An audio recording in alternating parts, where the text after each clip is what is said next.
On manoeuvres in the forests of Lithuania, this is Germany's Bundeswehr in action, guarding NATO's eastern flank, countering a threat from Russia, which the government in Berlin says is real.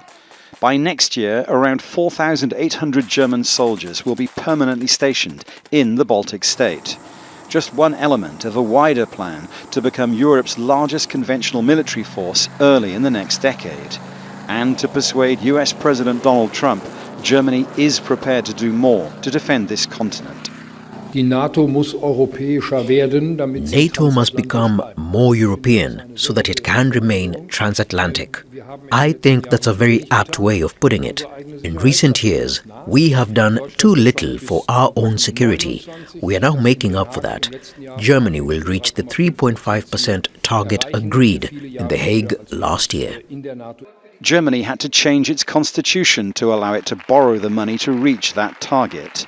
And it reintroduced national service, forcing all 18-year-old males to state whether they'd be prepared to serve in the military. Surveys suggest only around a fifth of them have said they would. Political opposition to the government's wider plans has come from the far-left party Die Linke. It wants to see most missiles removed from the European mainland and says the logic of rearming to counter Russian rearmament is extremely dangerous. An abundance of weapons does not mean greater security. Rather, it fuels a spiral of mutual rearmament with unpredictable consequences.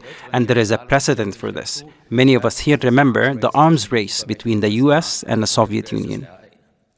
But his party is in the minority, meaning missile systems like these will be stationed here and in Ukraine.